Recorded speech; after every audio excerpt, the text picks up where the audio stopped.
particularly the fence where they turned inside there, and they were looking right at us, and there were 3 jumps side by side, and you could just see each one of them come through, looking through the bridle. Where do you want me? Where do you want me? It was pretty impressive.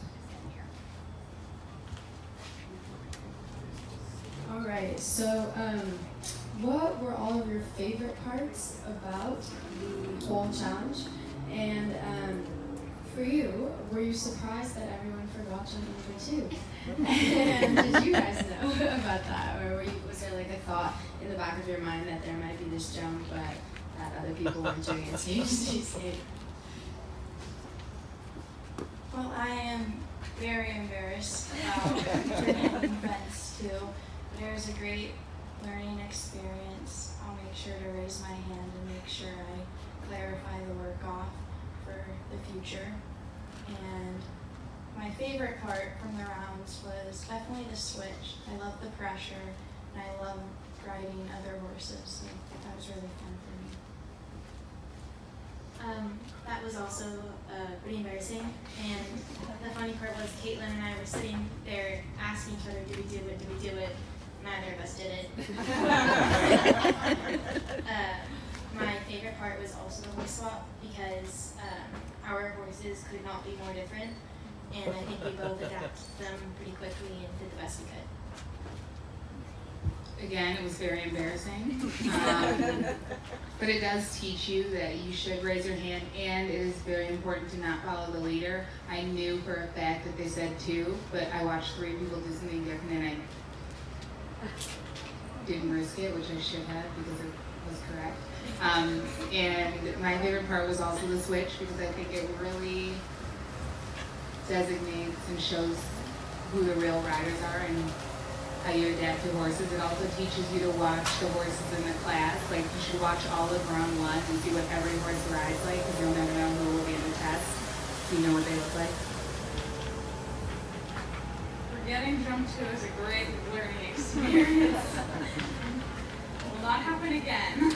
And switching horses is such a great thing, because it's a real test, and it just really shows if you can ride other horses, or if you can just really ride your own, and if you can really ride. So I like to call it the lemming effect.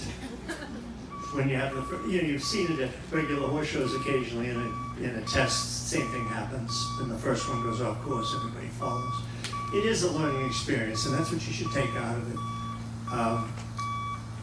it. It's important not to, you see these young women up here, and it shows you what riding does for them. I mean, their self-confidence, and for their ages, they're so mature and they're so on top of it.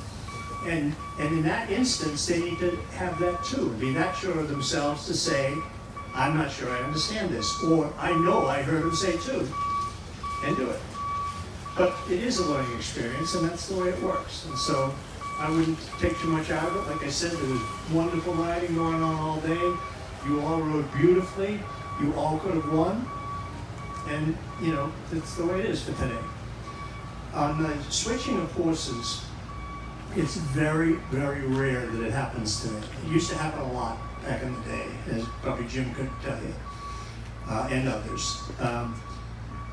But because the horses have become so valuable over time, it's used less and less. And the only place it's appropriate now is a class like this. We have the best riders, and it's as safe as possible.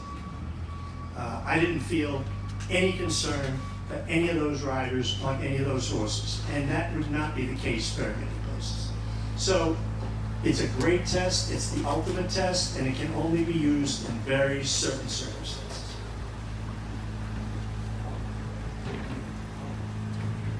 Yeah, I just had one question for Joe. Congratulations to all of you. This is wonderful. Joe, and you know so many equitation classes, medal classes, we have a lot of them in our industry. Can you talk about how this one is different and how it benefits the development of our riders? Yeah, sure. Well, I think there's 2 things. First of all, we use a hunter course. which other than the Washington class using the 100 phase, very few places do you do that anymore. It's usually over 4 jumpery jumps with a lot of turns. And to do 200 courses, it really shows that you don't have to go crazy. I mean, if it's a good, substantial course, it will do its job. And both of those came out great. Till I speak up. And what was the rest of the question? Just where it fits in with Well, developing our riders. What's different about this is the switching of horses. Yeah. I mean, USCT, right? Yeah, this one. And Washington, that's it, right? And this. And again, that's the level where it has to be so that we're not putting undue risk to the horses and to the kids, but we don't want somebody on a strange horse making a mistake that they weren't ready to do because they don't know the horse. But never felt that way tonight. Everything was great, and I think that's what separates this, puts it in that same category of Washington and the USEF finals, which is an ultimate test, as I said, is the best test, no question.